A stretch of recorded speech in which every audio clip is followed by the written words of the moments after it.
Welcome to the Lion's Den, a place where you'll find just men talking. This is our third episode. In this episode, I invited a couple friends over, and we're just gonna, chat and have good, pleasant conversation. I got a lot of nice, positive comments from the last two podcasts that I did, and I really appreciate the support. One positive, Ron, you can go. One positive feedback I got is that one of the guys that watched it, he actually made a doctor's appointment, and he's going to see his doctor to make sure that he's getting checked out. So I'm your host, Renard, and I'd like to introduce my guest for today. To my left, I have Chad, and in the chair at the moment we have Mike, and then the barber that's actually doing the cuts today is Ron. So I'd like to go around and each of you let me know what resonated about this podcast to you guys to make you want to actually sit in the den. Well, anytime you can get men to just sit down and talk about issues that pertain to them, I just think it's amazing, and especially when you're hitting on topics that make our lives better. Oftentimes we don't have the space and place to talk truthfully, to have honest dialogue and discussion, and you done created a portable man cave. Yeah. I just want to stay here. Don't tell my kids, my wife, nobody. I think you done found a roommate today. How many bedrooms up in this team? We got two. We can talk about All that. right, we'll talk about that later. I don't know who's watching. He said, but I'm moving in. Yeah, but I'm moving in. I got all my stuff outside. He don't know. Hey, Mike, what are your thoughts? Well, what resonated with me is just, talking about of course, black men. And, anytime you mention anything positive about black men, it's always going to draw my attention. But then, we have a lot of issues, health, economics, a few other things. But the health thing, especially not just the physical health, but the mental health is a big issue in our community. So one that I feel like we need to talk about more. Yeah. Ron, you got a comment you'd like to make? Hey, man. Health is wealth, right? Exactly. You know, loving life, man. It's the health thing is always important. Yeah. That's pretty much where I stand with it. So Yeah. And then the other thing, and we touch on points. Mental health is absolutely one of the important things. I think the mind can. Well, I know the mind controls the body. So you have a strong, positive mind. It'll work. Work through your body. Your disposition, the way you treat people, the way you interact, will change just because of your mental psyche. Just being there. And so. One of the things I talked about earlier was actual routine doctor visits. So as I stated earlier, around my birthday every year I would go and get a physical. So what do you guys do? Do you guys do anything similar? Do you how does that work for you? Yeah, of course, after my health scare last March, man, I've been taking my health very seriously. Yes. And it's what the problem with that it took the scare for me to do. Yeah. You know what I mean? Yes. It took me almost, checking out to check in. Okay. Yeah. So of course that's the routine. But one of the routines that I have previously done before that is my mental checkup. Yeah. I mean, I know we don't like to talk about clinicians and therapists, but Doc, I'm so crazy. I got this. Listen, I might lay on this couch now. And start, start. But that's my routine. I like to quarterly check in, because that mental space for me is everything. Yes. Man, my mind can get. If my mind is right, I'm right. But if I ain't right, I ain't right. Yeah, you understand what I'm saying? True. So just trying to keep that mental where it needs to be. And getting old can be challenging. Yes. It comes with its sets of challenges. that I think you need the mental capacity to be able to navigate through. Yeah. And just physical things that you do. Just playing Yeah, basketball. yeah. You know, there's a move that you used to do that You just can't do it. Yeah, You just can't do it. You try it, but your body be You like, tried. Shoot, you know. that was yesterday, That bro. was yesterday. This ain't today. So, Mike, what kind of routines do you have? Yeah, well, I have on my calendar also around my birthday. I always check in with physical. I don't have right now. I have a nurse practitioner who I go to see, and of course, you know, we do the physical, and then she always asks, you know, are you feeling any issues or anything like that? And you know, if you are having issues, you bring it up, and then you know, she makes recommendations, you know, and things like that. And of course, I have my wife also who stays on me about things, you know.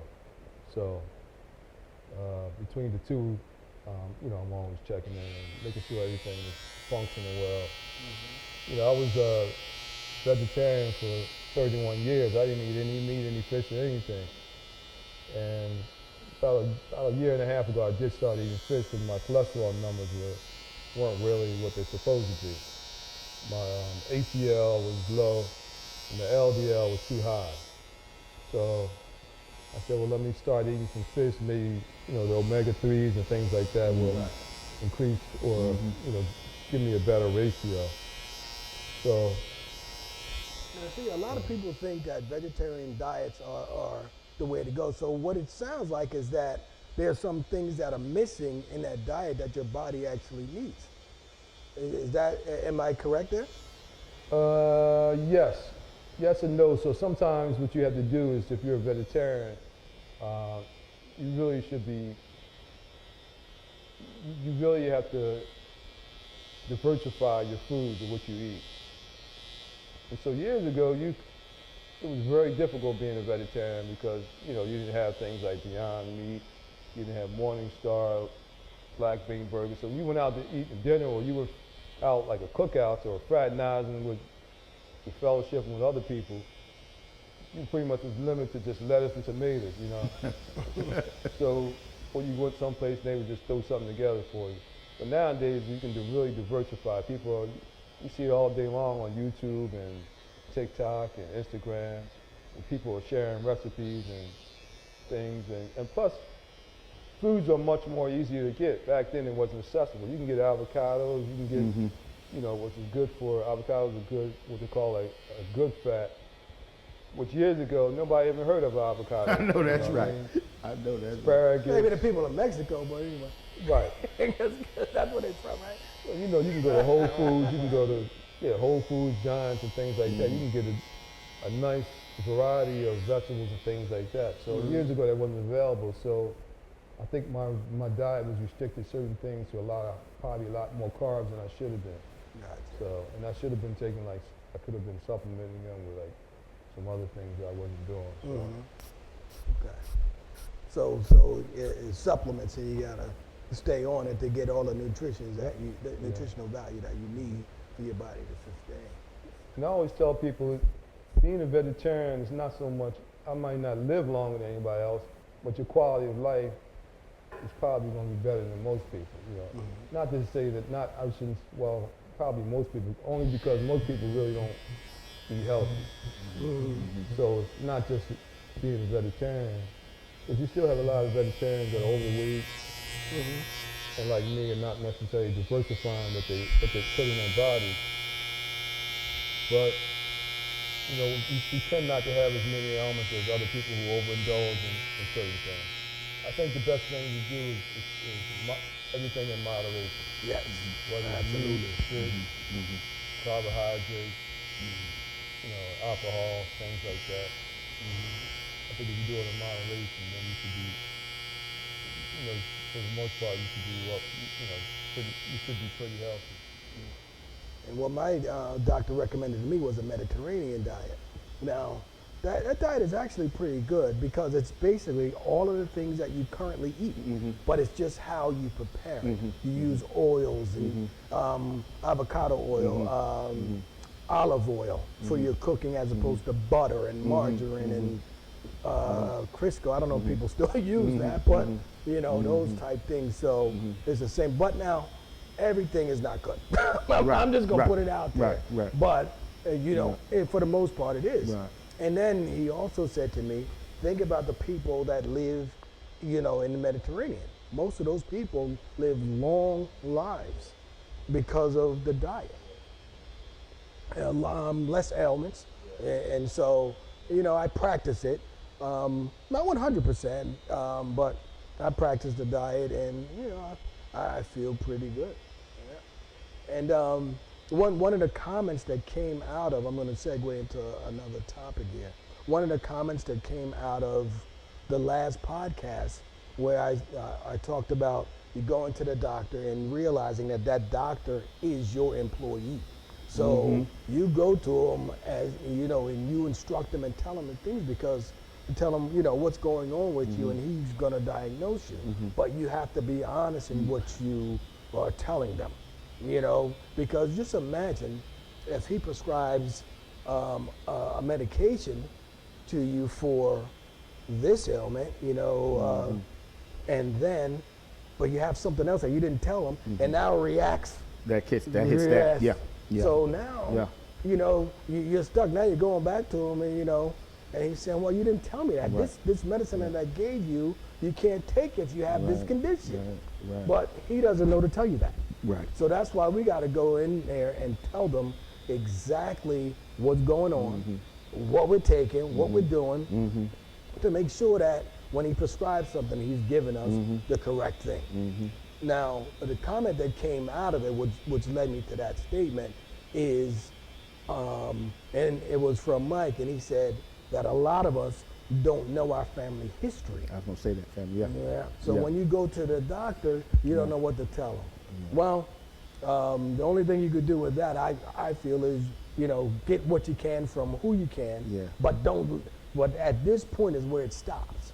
So now your family knows their history. Absolutely. Although it started with you, they know from them. Right. You know. Right. So what's your view on? Yeah, first, I'm glad you said that, because I think sometimes in the medical system, people can feel like they can't have a voice. Yes. And you have to articulate to that doctor, even when you're in patient stage. You got to articulate your history, what's hurting, what's not working. You know where you are, so that plan can be developed by the doctor that you pay it. Yes, exactly. You know, you follow what I'm saying? That's your employee. I love that conversation. That's your employee. And so and the problem, it's funny because the reason why a lot of us don't know our family history, and because we don't know our family medical history, we don't know what's going to end up hitting us. Yes. But if you have the privilege of knowing, you need to start doing workarounds right now. Exactly. You know, I knew my daddy had kidney problems when he was in his 65. So I kind of got a sense of he had high blood sugar for most time. You know, so I kind of know what's trying to come at me. Right, exactly. So it doesn't make the same sense for me. Now, he didn't know his father. But I knew mine.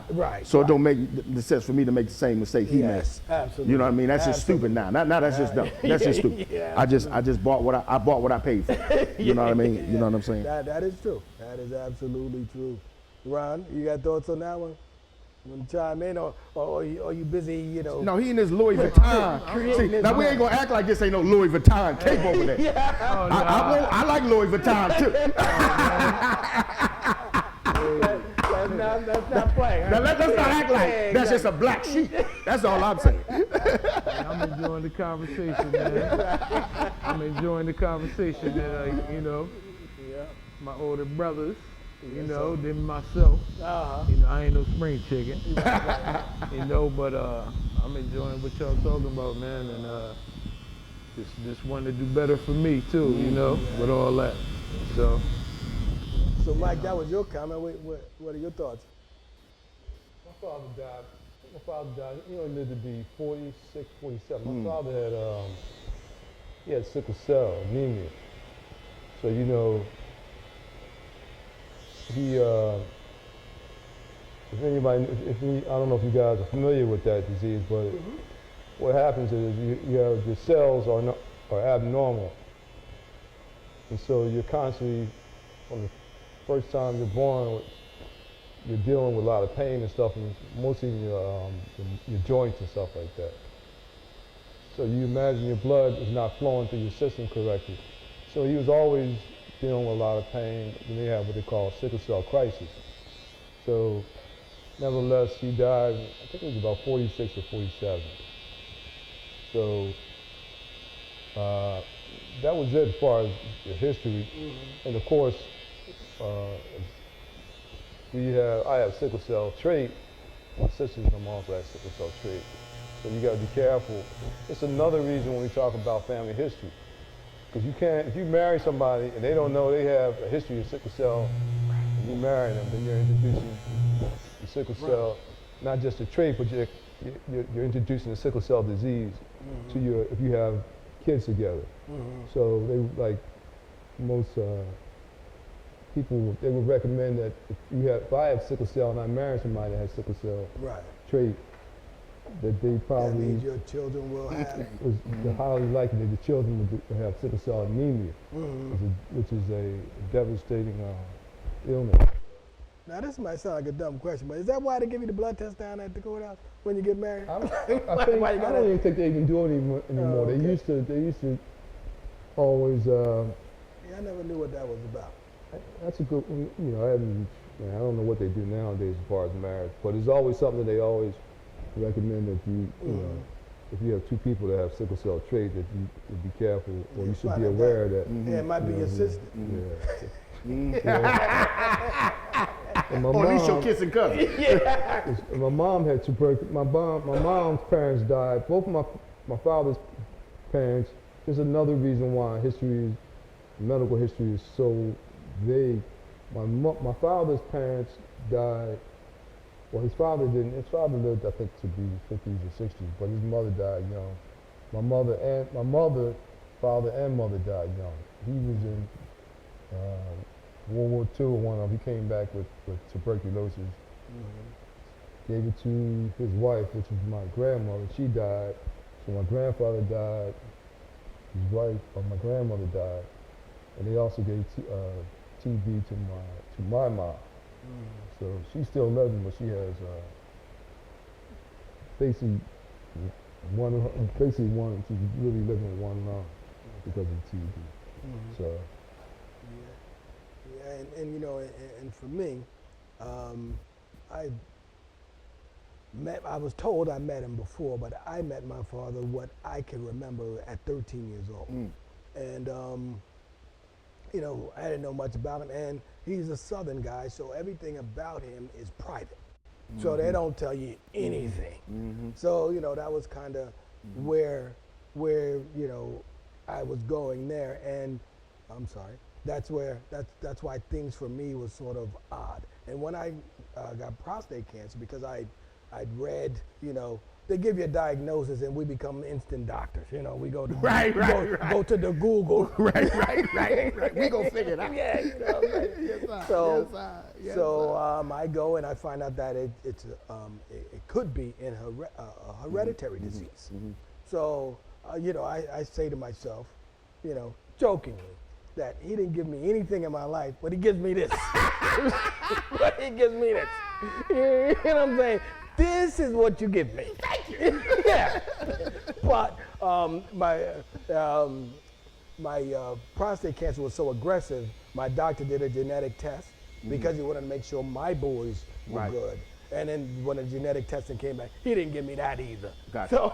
So you know, so it was good. I mean, I joke about it because you know, I think that's how I keep my sanity. Absolutely. You got lasting live. Keep my sanity. I know that's right. So that was and that was the thing, and that's why I didn't know my history. Not because he wasn't there, it's because he was a Southern guy that they didn't talk. But when I got my diagnosis, I told my boys, I made sure they knew everything, and when I found out it wasn't hereditary, I also told them that. But I also told them to be vigilant. Be vigilant. Go and you know, go and see your doctor. Make sure you go. And you know, I stay on them. You know, and a lot of times your kids do what they see. You know, so you know, they see, they do. You know, yeah, so but that was good. And we touched on some other things doing it, and I deliberately sort of stopped it because I didn't want to go there yet. The mental health aspect of it. My. That I can't emphasize how important. We could do a whole segment I'm serious on mental health. I'm for real. Because you know, and people have this stigma about, as you alluded to earlier, about going to therapists. You know, talking to someone. You know, and I had an aversion as well, but you know, I got to the point that I had to, and I did it, man. It was the best thing I could do, because it gave me like simple things of which I spoke about in an earlier podcast, like the 3 C's. You know, catch, check, and change. You know, these thoughts that come to your mind. Stop them. You know, and then you know, you say, well, now you sort of marinate and like, why am I thinking of? What is this? And then change it to something that makes you happy and move on. You know, and when she said it to me, I'm like, yeah. Okay. Give me my money back. Give me my money back. But then, when I actually practiced it, Oh man, it worked. it worked. Excuse me. It actually worked. Have you seen? Oh, absolutely. I think the beauty of it for me is just being able to talk in a safe space. Yes. And once my therapist were able to hit that trigger where I could, I didn't even know what was in me. Because I think we, you know, even when we grow up as men, especially in our context, you know, the first time you get hit hard, what is it? Don't you cry, don't you? Yeah, you know? yeah. So we're already taught at an Men early don't age cry. to repress our feelings. Yes. And so that thought process continues all throughout our lives until we explode. Yes. And so to have safe spaces where you can get out and conversate just in a safe space, Yes. then when you can develop a plan of action for Yes. those thoughts, for a mental healthy space. Yes. And it also gives us the ability to do things for us that energize me. I don't feel selfish now when I'm gonna get a tea time. Yeah. This is my time. Right. I don't Absolutely. feel bad when we down here talking and fellowshipping. Yes. Yes. You know, we need these things Yes, to absolutely. keep our mental health Yes. strong. Strong. Taking vacation. Exactly. I mean, I know folk take vacation, don't go nowhere.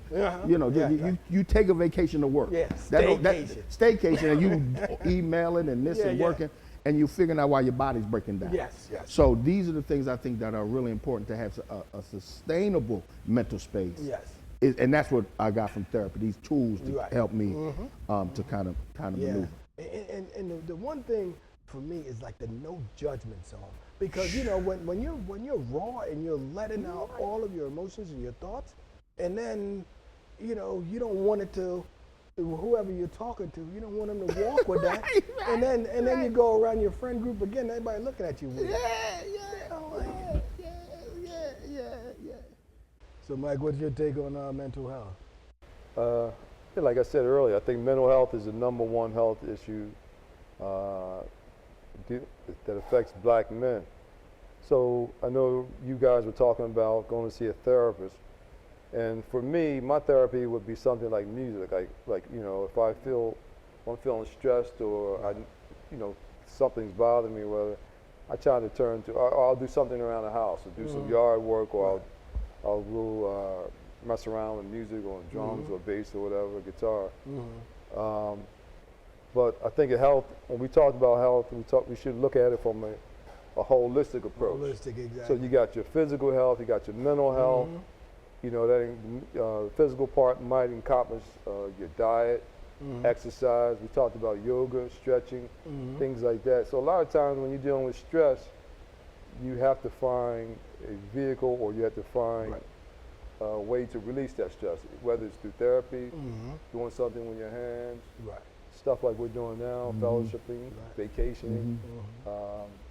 We're finding something like, again, it's something that relieves your stress, like a hobby or something like that. What works for you, because it's all about what it comes back to is you. Right. Whatever works for you works, but you know you gotta do it though, because if you do it and you're consistent in doing it, your stress level and everything will be at a minimum, and you can control it. You know what to do. You'll know your triggers. You'll know what to do to combat your triggers.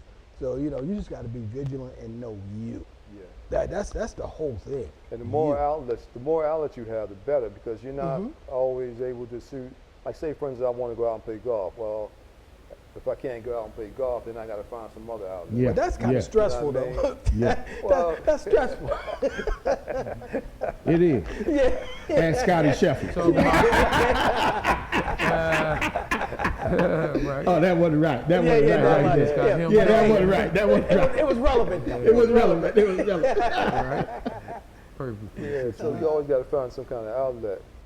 So, but I think one of the things I find frustrating with black men is, with black people, and we're talking about black men, so I won't go any further than that, is that we're kind of, there's a thing called classism I see that's putting a wedge in between black men. So you have now, it's almost like we do things collectively, but we do it within a certain, like we have our own set of friends who kind of mirror what we do, Right. which is good, but it also can cause like a division between those who have and those who don't have.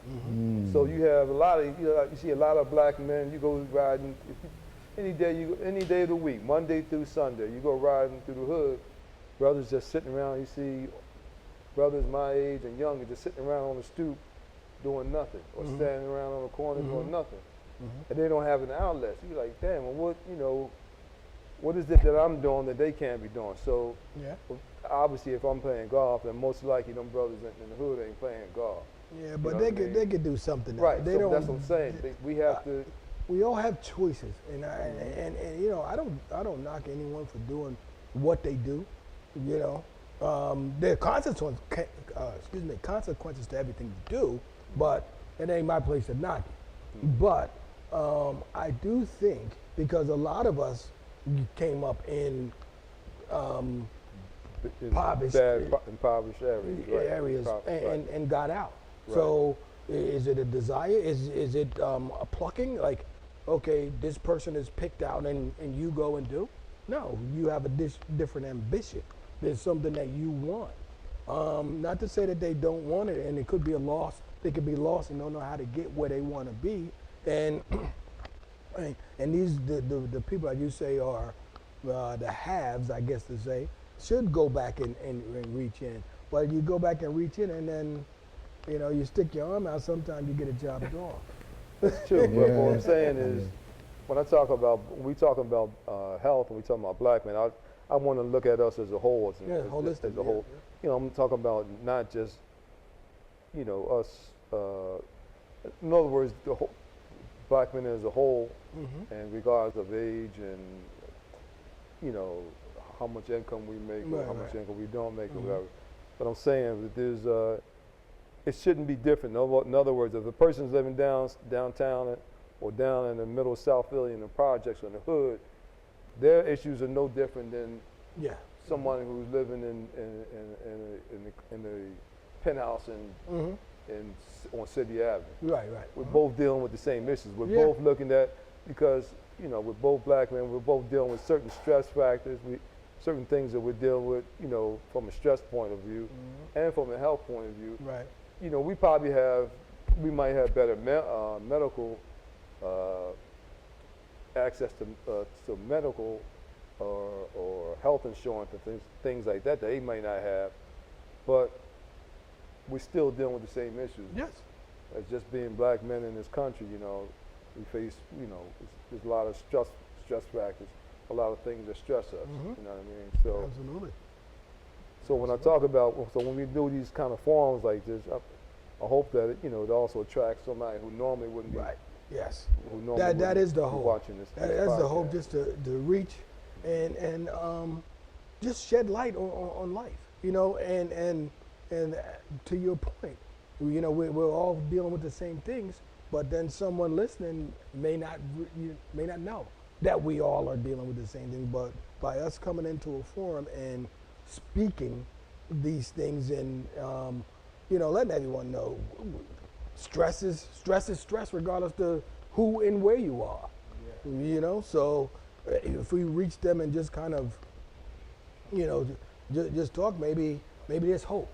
You know? And even when you talk about, you say, and I always appreciate the fact that you share that you had prostate cancer, because what if you have prostate cancer, what if I found out today I had prostate cancer? Well, I can go to you and I can say, you may be able to say, yo, don't even waste your time dealing with this. This is what you need to do. Right. So, when time is of the essence, when somebody tells you you have cancer, your immediate thought is like, man, how long I have to, I got to deal with this right away. And then you have the why me. Right. But then you may be able to say, yo, I've been through this before, so I can point you at, this is the things you should be looking out for. This is these are things you can expect. So, when you let people know that you have these health issues, or you have, like in your situation, prostate cancer. If I know somebody if I found out I had prostate cancer, or I know somebody had prostate cancer, I would say, yo, you can talk to my buddy Rob. He may be able to tell you, what's coming down the pike, what you should expect, what kind of questions you should have for your doctors and things like that. Exactly. Yeah. Yeah. And then there's so many different types of treatment. A friend of mine, Marvin, had prostate cancer. His treatment might have been different than what your treatment was. Exactly. You know what I mean? So. Yeah, there are different treatments, and the choices that you have to make, and you got to make it, if you have a family, what's best for you and your family, what works for you, you got to do. But the not knowing is where the problem is for me. You got to go and so that you will know what you're looking at. Yeah. Sometimes you go when it's too late. Right. It's too late because you're now, whatever stage you're at, it's like, well, there's nothing we could do. But if he came last week, we would have been able to do something. So the whole message is to go. The whole message is to go. And I know, I sort of sense where you're going, because you're also going to bring females into the equation when you were talking. And this is one of the things that I, for the lack of a better term, have issue with, is the separation, where you look at it and women has breast cancer awareness, this and that, the whole month and so on and so forth. Well, in my view, cancer is cancer. And you look at your wife, whoever the female is in your life that is going through, because you haven't spoken to them, you don't know how to interact with them. You're expecting the same things that she was doing before, and she just don't feel like it. Right. So give her a break. But you don't know, because you didn't ask her. Right. What can I do for you? How can I make you feel better? And conversely, you want the same thing. This is what I'm going through. I may feel less of a man. Right. But if she's treating you, the woman in your life is treating you like you are a man, those thoughts aren't going to stay there. But if she starts treating you like you're less than, you're going to continue to feel that way. And I would question, is that the right woman? That would be my first question, because the right woman for you is your health is going to be what's very important to her. And conversely, it should be for you. You don't know. Yeah. How they gonna act until they act a fool. You know what I mean? Exactly. That's and that's the thing. Even with relationships, whether it's friendships or whatever, the depth of it comes when trouble hits. Then you're gonna know. Then that determines the weight of it. Yeah. But one thing that I like my brother said is, one of the things that everybody can't do golf and do these things you just want to have. But things like music, man. Yeah. I can't imagine a day of mine without music. Yeah.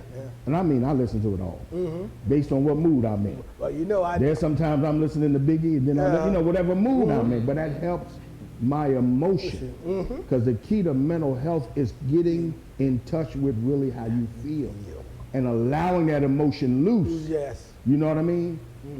I can't imagine hearing the news that you have prostate cancer. Your head is spinning. Yeah. And it's like, this ain't something you just don't cry, true through. No.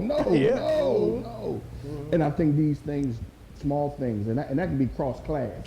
That's something that where you don't need a whole lot of economic advantages to real get into that space. You know, go to a different area, get some quiet time. Yeah. You know, and that's what our parents kind of did back in the day on the porch. I grew up in the hood. Yeah. And the porch was the spot. And they tell you take your behind down there because they was decompressing the best way they could in a row house. Yeah. So it don't matter if it's a row house or a detached house. Stress will knock your jaw loose wherever you live. Ooh, yes. And so you got to develop a strategy around that, Doc. Whether you broke, poor, whatever. Almost like it don't even matter, Doc. Knock you right off your axis. What? It'll do that. It'll also cause you to do some things you don't Come really, on. you know, Come on. cause you to act out of character. Or do something that you Self-medicate. Right. Come on now. You self-medicate. You done looked at the bottle and said, I only thought I drunk half. It's 2 of them joints I drunk tonight. What happened? My heart is broke. Why is this trash bag so heavy? You taking the trash out at night because you don't want to hit the bottle. Clink, clink, clink, clink, clink. Oh, help us. Oh, yeah. I had a friend of mine last week, found out a friend of mine died. He had a heart attack out of a sudden. It's different when you know somebody's sick. You kind of prepare for it. But he, you know, I used to go to a friend of mine from Howard. I used to go to Howard with. But my other roommate from Howard called me and said, "Yo, I got some bad news. I don't know how true it is. Yeah, I saw on Facebook that Ryan died. He had a heart attack." I said, "Damn," you know, I'm just kind of shook up because that's crazy because I was on my way down to D.C. and he called me and told me. So, you know, it's like ironic. I'm on my way down to D.C.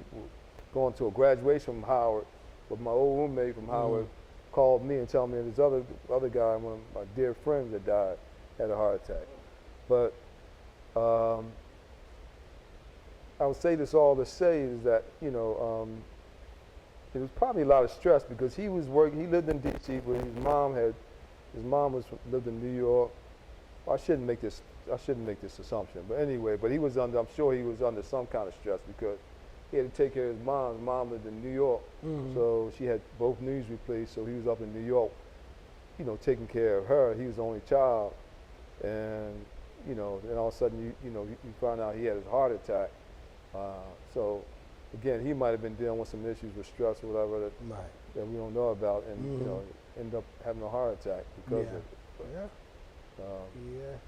you know, but again, forums like this are good because, you know, it just allows another vehicle to let out, you know, some concerns and frustrations and things like that. Yeah, man. And, you know, I can't say where this came from. Well, I can't say where this came from. You know, God had to put this on me because I am a very private person. I don't tell people my stuff. You know, in my family, but you know, outside, I don't know who's going to see this. But you know, I felt that this was necessary. When I got my diagnosis, I got my diagnosis. Of course, I had to go through. I was on a conference call at work, and I stopped the conference call. I chimed in to speak, and I said, "This is a PSA to get your PSA," and told them about my situation. And there were some females on the call. I said, "I don't know what your test is called, but go and get yours as well." And this is a conference call with you know, my colleagues. You know, but it was compelled. It was pushed. Like you got to do this, and it took me 7 years to get to this point to sit here and you know, try to bring this together.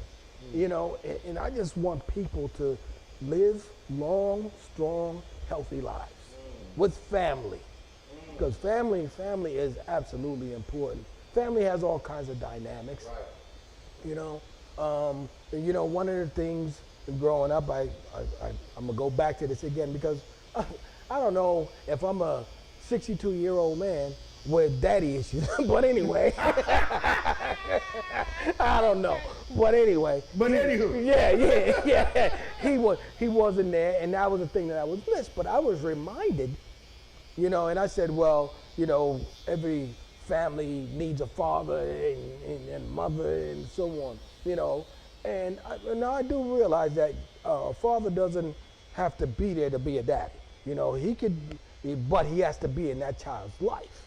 You know, but in my case, I had this picture of what a father was, going to baseball games, you know, having fun, throwing balls in the backyard. That was the father, you know, in my head.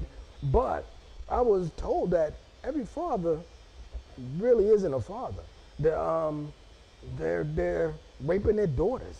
They're abusing their mothers. I'm like, ew. Okay, so now you gotta be careful of what you say, because you don't really know, you know, how someone else is gonna receive that because of what they grew up with.